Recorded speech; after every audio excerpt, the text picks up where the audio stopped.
Shalom and welcome to Scripture 365. Today we're in Proverbs chapter 21, followed by Songs of Solomon, starting in chapter 4, where we left off yesterday.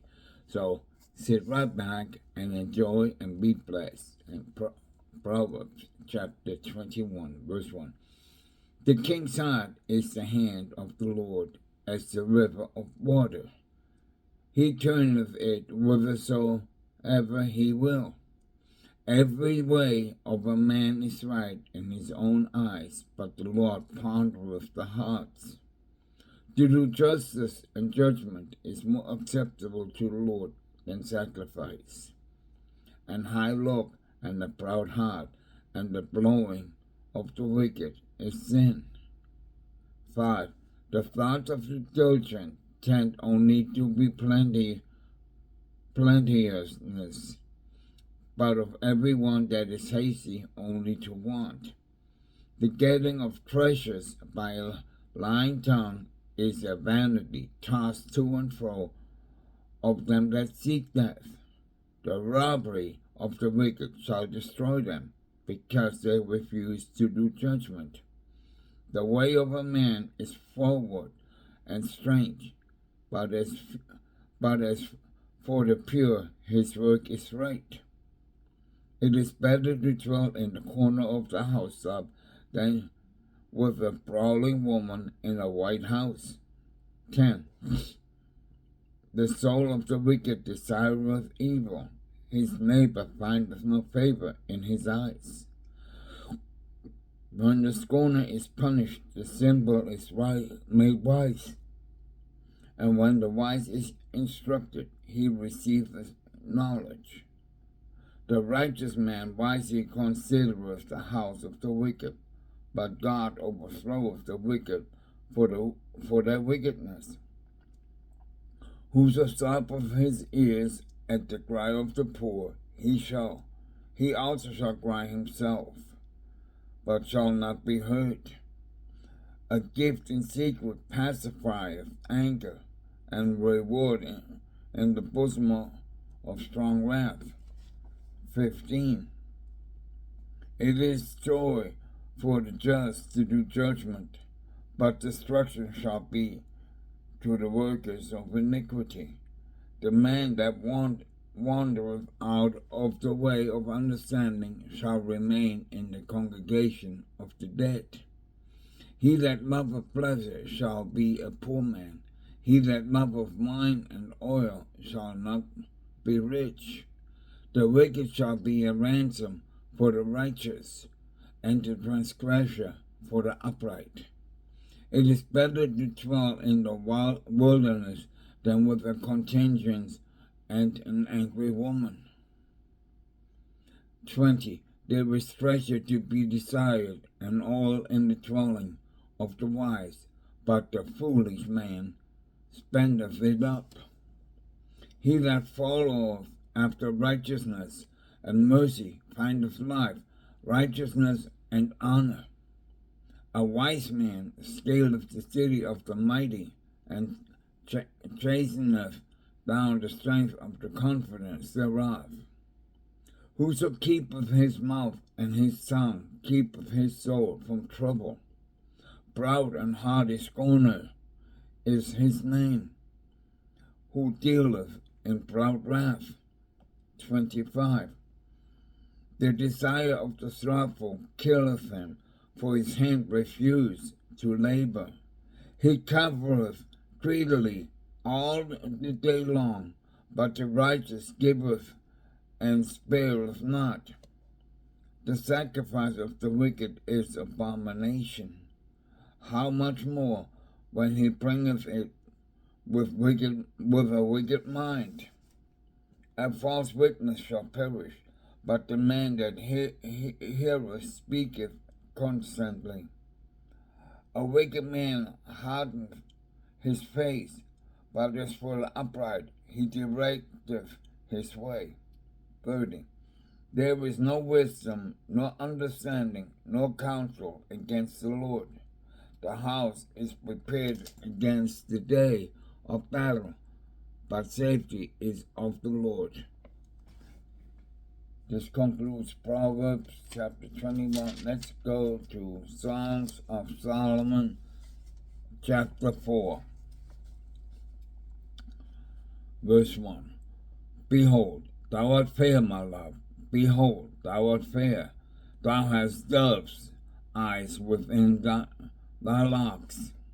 Thy hair is as a flock of goats, and a peer from Mount Gilead. The teeth are like a flock of sheep that are even shorn, which came up from the washing, whereof every one bare twins, and none is barren among them.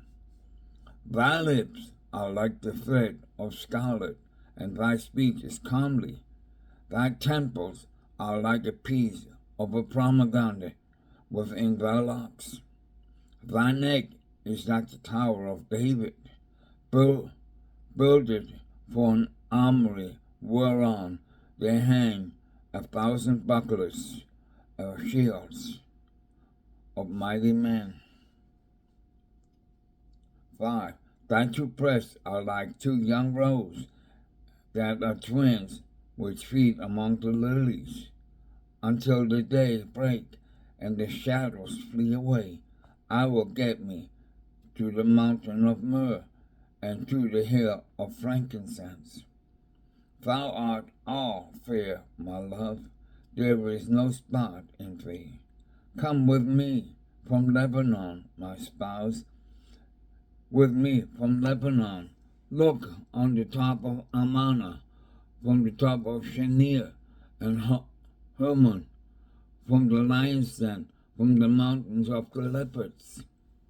Thou hast ravished my heart, my sister, my spouse. Thou hast ravished my heart with one of thine eyes, with one of thy neck.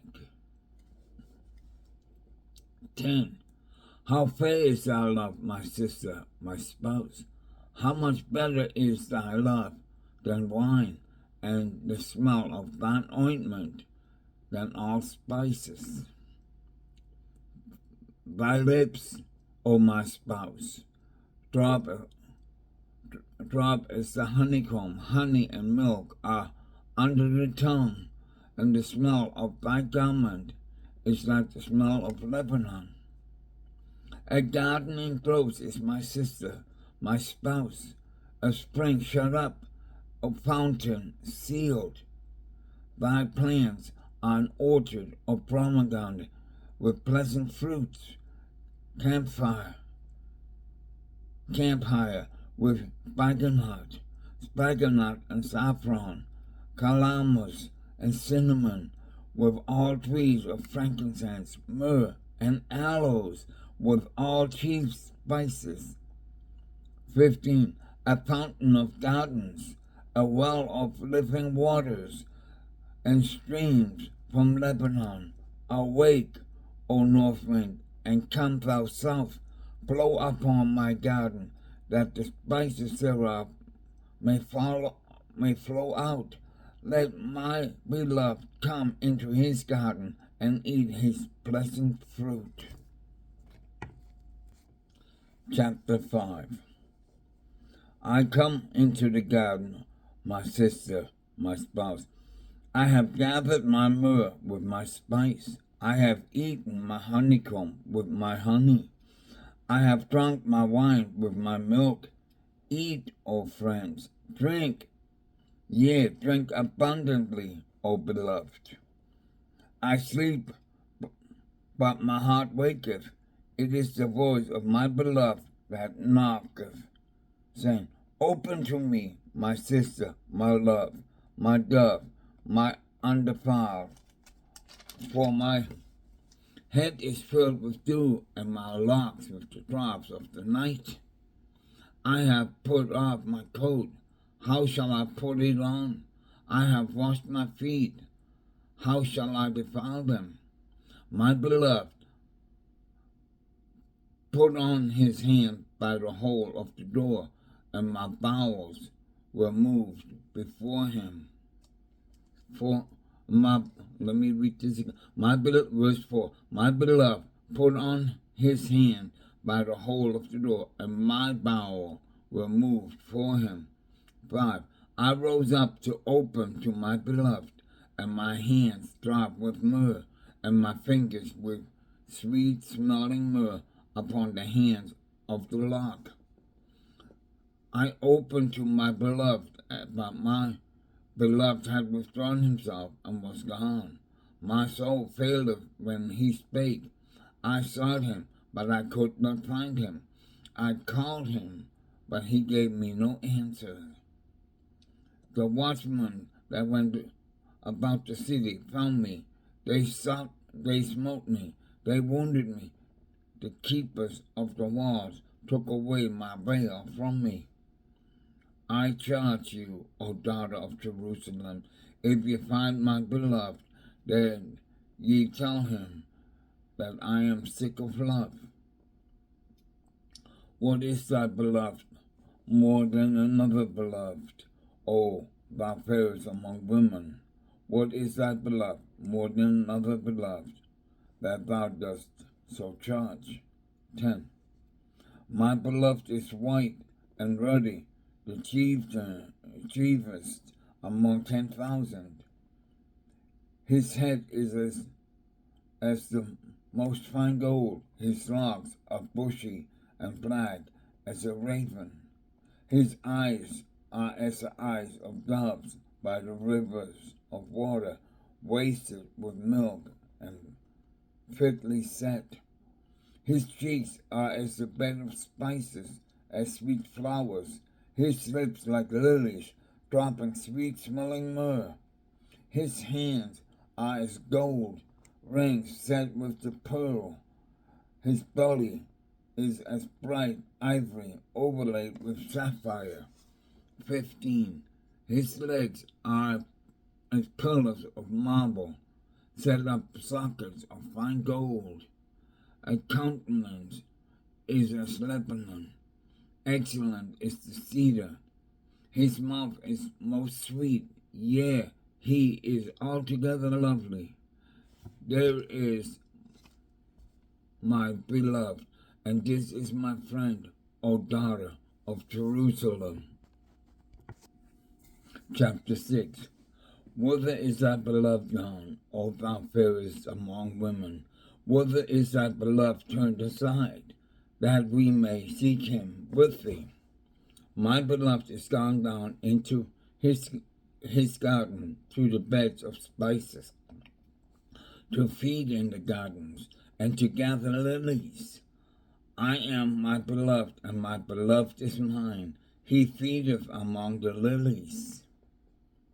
Thou art beautiful, O my love, of Tirzah, calmly as Jerusalem, terrible as an army with banners.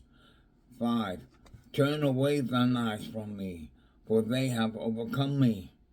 The hair is as the flock of goats that appear from Gilead. The teeth are as a flock of sheep which go up from the washing,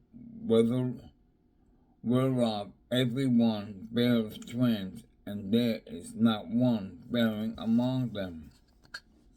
As the peace of the pomegranate are thy temples within my locks. There is 80 queens, and 80 concubines, and virgins without number. My dove, my undefiled, is but one. She is the only one for her mother. She is the choice one of her that bare her. The daughter saw her and blessed her, yea, the queens and the concubines, and they praised her. Who is she that looketh forth as the morning, fair as the moon, clear as the sun, and terrible as an army with banners? I went down into the garden of nuts to see the fruits of the valley, and to see whether the vine flourished and the pomegranates budded. Or ever I was aware, my soul made me like the chariots of Aminadab. Return unto Return, return, O Shulamite, return, return, that we may look upon thee. What will ye see in the Shulamite? As it were the company of two armies.